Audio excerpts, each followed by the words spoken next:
Hi, I'm Lindsay Teague with Cadent. Thrilled to be here today with Amy Craven, who is the Director of Brand and Advertising with American Airlines. Thanks for joining me today. Thanks. A little bit of curveball, but probably pretty easy. Want to introduce yourself, sort of your current role and any sort of notes of trajectory that got you to your current role today? Yeah, so again, Amy Craven, Director of Brand and Advertising. I oversee global marketing, paid media strategies, our work with our alliance partners, so our airline partners across the globe and how we go to market, and then the creative development, both our in-house creative team and our external agencies, bringing those brand strategies to life on a global basis. And what got me to where I'm at? I think flexibility, adaptability, collaboration. The airline industry is one with many twists and turns as we've experienced over the last few years. Yes. So definitely individuals who are able to pivot, to think creatively, to be nimble, to adapt to whatever the business needs. That's what I think has led me to where I'm at today. Very cool. Busy woman. You mentioned the last 12 months, last few years, but pointedly last 12 months is sort of tourism is seeing this boom again and consumers are traveling. How from a business perspective has American sort of leveraged this heightened engagement with travel again, and how has it sort of impacted your marketing strategy? Yeah, absolutely. One of the biggest changes we made was to our loyalty program.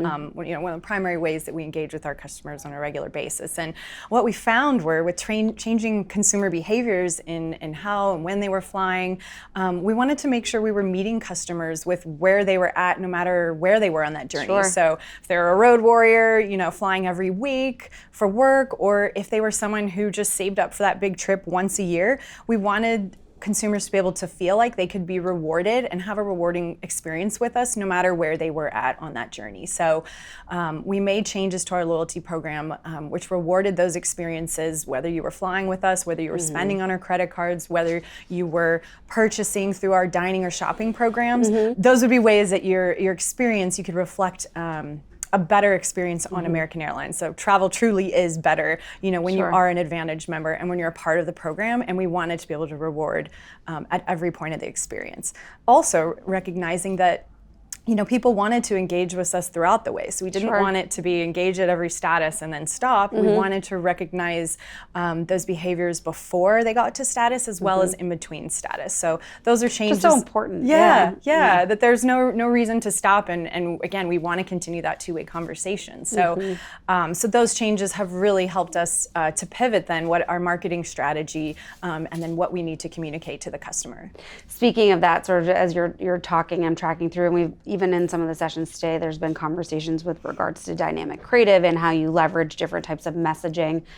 Want to share with us just a little bit about your approach to that? I'm assuming there's tailored messaging for every sort of phase within the customer life cycle. How have you sort of adapted alongside the trend of just heightened tourism? Yeah, so first and foremost, right, it starts with consumer insights, research. What does the customer want and need? And so we heard very clearly, they wanted to hear simplicity. They wanted to understand, well, how do you unlock this world of travel? And so first and foremost, that was our job to do, was to understand, what the consumer needed to hear and how do we communicate that in a way that's simple and easy to understand. And so that's been a lot of the work we've done over the past year, is communicating these program changes.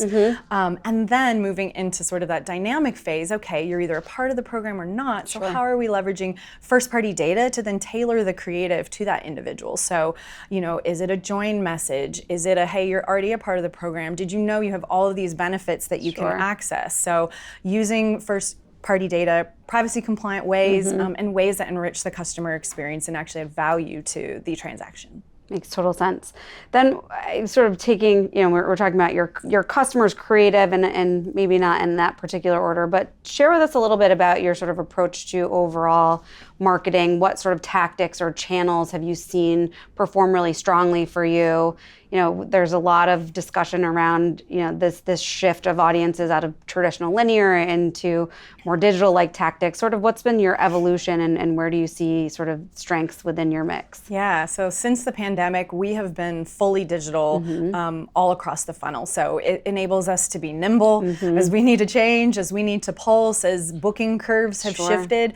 It allows us to pulse and change and adapt quickly. As I was saying, it also enables us to layer on that first-party data, to layer on other second, third-party data sources to enrich, those audiences that we're talking to, and then of course measurability. So, so whether it's connected TV or digital out of home on the upper funnel, through to the players that we all know, social media, Google, all playing big portions of our media buy. It's a fully digital plan, and we don't see that changing for the future. Yeah. Keeps you flexible and nimble, certainly. Absolutely. Yeah. So you shared with us a bit at a couple of points about your first-party data and sort of leveraging those assets that you have. How do you leverage additional third-party data assets, or are you solely focused on sort of that deployment of first-party audiences?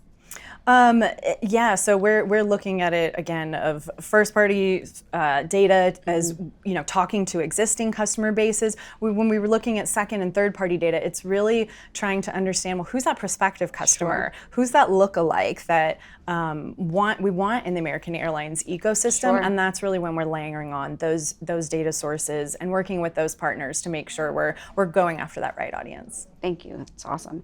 And then sort of with regards to measurement, because obviously within any media tactic, sort of the ability to prove out proof of performance and accountability is so crucial with any marketing investment. What if any are measurement either partners or types of reporting have proven to be successful for your business? Absolutely. We're looking at it all, right? There's not, I would say, one data partner that is filling every need we have. So it's modeling to understand incremental revenue impact or incremental spend impact. It's using qualitative reporting through partners like Disco to help us look at more of the softer KPIs. And then of course our own data and tagging and metrics, those really lower funnel ROAS revenue metrics. So kind of looking at it 360. And you mentioned partners. Partners are huge assets to us when they can help come to us with resources to measure their channel. So those added value opportunities, especially when it comes to those softer skills metrics. Partners who are helping us to build and understand creative insights by their channel, so allowing us to tailor those creatives more effectively. Those are just some things we look for as we're looking for ad partners.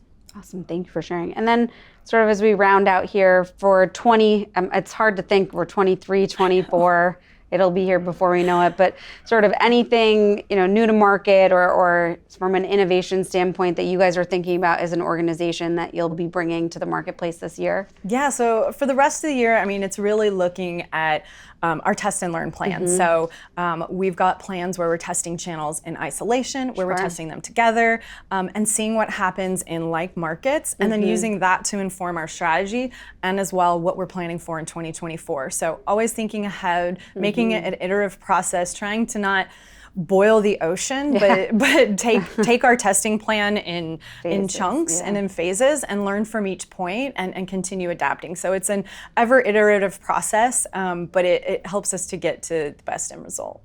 Well, thank you so much for sharing all those insights about American Airlines. It was great to chat with you today, and thanks again for joining. Yeah, thanks.